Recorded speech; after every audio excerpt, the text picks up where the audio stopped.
Good morning, everyone. So, I am from AMNEX Technology, and we are a technology solution provider who works with various government entities in order to solve their important business challenges. We have solutions in multiple domains, and what I wanted to focus on today was on our solutions with regards to agriculture and transportation. Within the area of transportation, we are working with bus operators and metro operators in order to optimize their internal efficiency and ensure that there are no revenue leakages while the ticketing systems are working. India also faces a very important challenge from a road traffic perspective. The deaths that are happening on an every yearly basis are more than the peak deaths that were happening due to COVID at its peak. And this pandemic with regards to highway traffic has been plaguing India since last 30 years. We have solutions that can address this by ensuring better safety and incident tracking whenever there are accidents on the highway. The idea is to reduce fatalities and reduce the impact of accident by ensuring that we provide remedial services in those scenarios during the golden hour, which is 1 hour from the event when such an accident has taken place. The second stack that we have is around smart cities.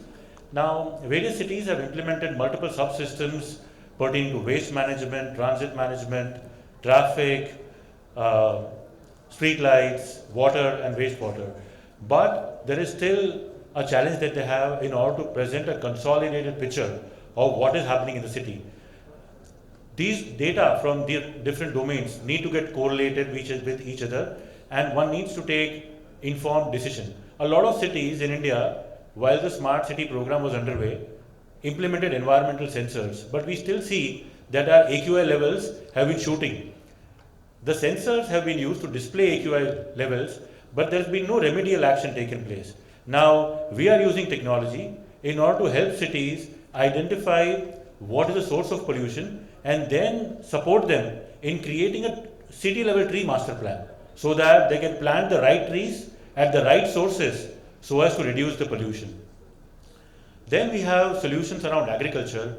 A lot of the average size of farmland in India is 1.08 hectares, and the farmers are barely meeting their ends meet and hence cannot adopt technology by installing IoT devices, soil sensors and weather sensors.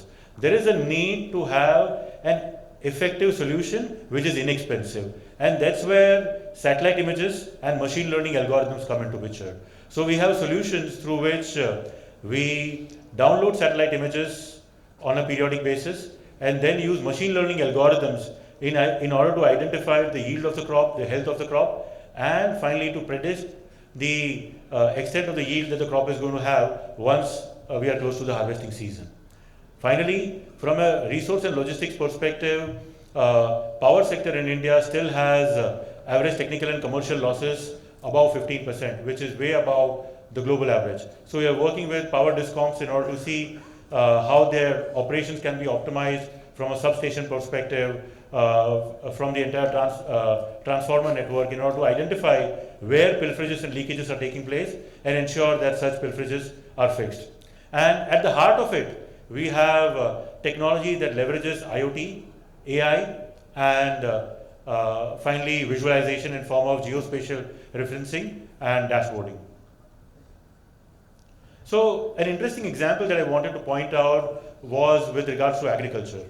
What we do is, there are multiple satellites which are moving around Earth in a geostationary orbit. We use these satellite images in order to identify which crops are growing where. And this is something that we do using machine learning algorithms and identifying how much of infrared light is emitted or reflected by the crops during their entire crop phenology cycle. So this helps us first identify which crops are growing in which part of the state. Different states in India have different agroclimatic zones, they have different topography. A wheat that grows in Gujarat is very different than the one that is growing in Assam because of the way the agroclimatic zone is. So what we have done is we have optimized our machine learning algorithm so that they can meet specific needs of India as a country, and then identified which crops are growing where. So that's the first part. Then what we also do is we have created a knowledge base of 38 different crop varieties in India, how they grow, right from sowing all the way up to harvesting.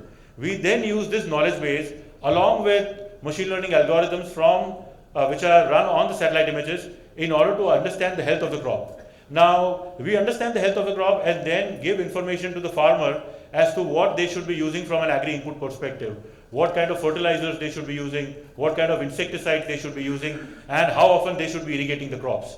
And this is done not just by evaluating a farmland, but evaluating the farmlands across the district and across an entire state, so that pinpointed advisory is given to the farmers, so that rather than relying on their experience, they can understand what is the actual condition of the crop and take remedial action based on the knowledge base that we have built. Finally, this advisory is then issued using Gen AI methods in the local language of the farmer so that they understand and then can take those remedial action. So we have started deploying such solutions for various states in India, and machine learning algorithms, Gen AI is already in play in order to transform the way agriculture works. Next, we have smart mobility, wherein we work with various bus transit operators and metro operators. The idea over here is that commuters today spend a significant amount of time waiting on the bus stop and waiting for the bus to arrive. They know the schedules, but then the estimated time of arrival based on the actual traffic condition is seldom known. So what we do is, using the GPS devices and onboard computers on these buses, we identify how the bus is moving across the city. And the way the bus moves is very different than how a bike or a car will move. A bike or a car can be estimated using Google Maps algorithm because there is a predictability to it. The bus has to stop every 800 meters or 1 kilometer, and it has to mandatorily stop. So there are variations in the way the bus moves. So what we have done is, we have developed algorithms using machine learning specifically for buses in an Indian scenario, so that we can predict the estimated time of arrival, and then this estimated time of arrival is communicated to the passengers using their mobile devices, so that they exactly know when to leave their offices or residences in order to reach those bus stops in time. The other thing that we do is we optimize the route for several of these bus operators. Most of the bus operators in India are loss-making. The reason for that is they have to meet the social objective of ensuring that people who are living in the far-flung areas of the city can move to the urban core where employment opportunities are there. So, and in order to meet their social objective, they have to plan the buses on routes that may not necessarily be profitable. But there are certain routes that are profitable that have very high footfall as well. So we help the public transit operators achieve a golden mean between routes that are profitable vis-a-vis routes that take care of the social objective, so that net they minimize their losses. So this is done via route optimization. Then what we do is we also monitor the driver behavior. While the bus systems are working in the country, certain drivers stop at all the bus stops, some do not. Some just jump through traffic light as well. Some take in a behavior of harsh acceleration as well. So what we do is, through monitoring of GPS packets while a bus is moving across a city or a state, we understand what the driver behavior is, ensure that they are educated on what the right behavior should be in terms of the way the bus is moving across the road. And this helps improve the entire safety of the transit network.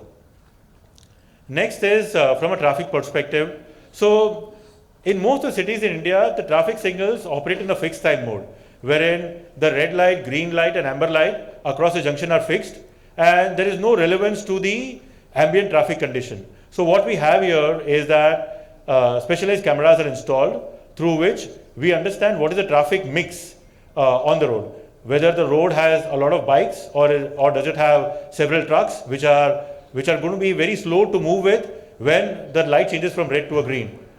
So based on this traffic mix, we then predict what should be the green cycle time at a particular junction, and this prediction is done using computers that are deployed on the edge. So the latency is reduced and people can get a very responsive traffic signaling system. Now, what we have done is we have not just optimized this at a local level within a junction, but we have supported cities in creating green corridors through which particular trunk roads in the city can be completely optimized, and one can ensure that the traffic flow is smooth. And finally, again using computer vision, we help cities identify what are the violations from a red light perspective, seatbelt perspective, and then support the police authorities in issuing the right memos to the violators.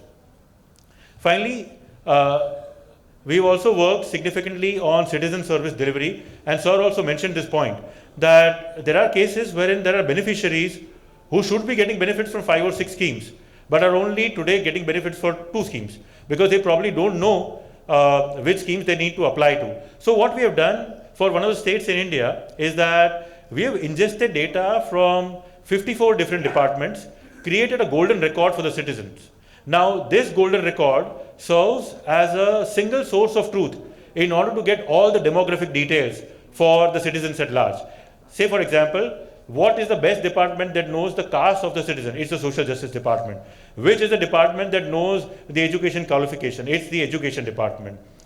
Similarly, which is the department that knows whether the citizen has a land title or not? It's the land records. But these departments are not communicating internally, nor are they updating a central registry. And this is where the concept of golden record comes into picture, wherein while Aadhaar has been implemented, the departments are still disjointed. So what we have done is, we have created a unique record for a citizen that aggregates data from multiple departments and ensures that whenever government is planning for a scheme, they have the demographic details, they have details about education qualification, the location of the citizen as well, and then they can plan their schemes in a better manner. Secondly, once they have planned their schemes, they also can roll out the schemes very, very fast, because they need not develop a new portal. All the demographic details reside centrally, and when the citizen wishes to avail a scheme, their record is already there, so they just need to click a button so that their data sets are completely filled up. So we've changed the paradigm completely by going to the citizens and giving them one button for a call to action, rather than the citizen coming to government, filling up forms, and then checking for their eligibility. So this is a new way of governance, wherein proactively we are reaching out to citizens and ensuring that they can avail services right on time, and the benefits also reach out to them on time. The other thing that we are doing here is that when the departments are planning for a scheme, they want to plan keeping in consideration the demographic details as well as the schemes that have been availed by various family members. Now, like it was said earlier, what we have done is we have also created a family ID and then correlated data sets from all these departments together, so that you can plan your scheme so that the benefits are not reaching to the same set of beneficiaries who are already availing from certain schemes. So you reach out to the citizens that have availed minimum benefits and ensure that the money that is available to the State Department is equitably distributed. So this is how we are changing the paradigm of governance in India by using machine learning, generative AI, and ensuring that the benefits are delivered on time, the transportation services are available on time, the produce from an agriculture perspective enhances, and the Prime Minister's vision of doubling farmers' income comes to fruition. And through this, we are aligning with the idea of Viksit Bharat. Thank you so much for your time.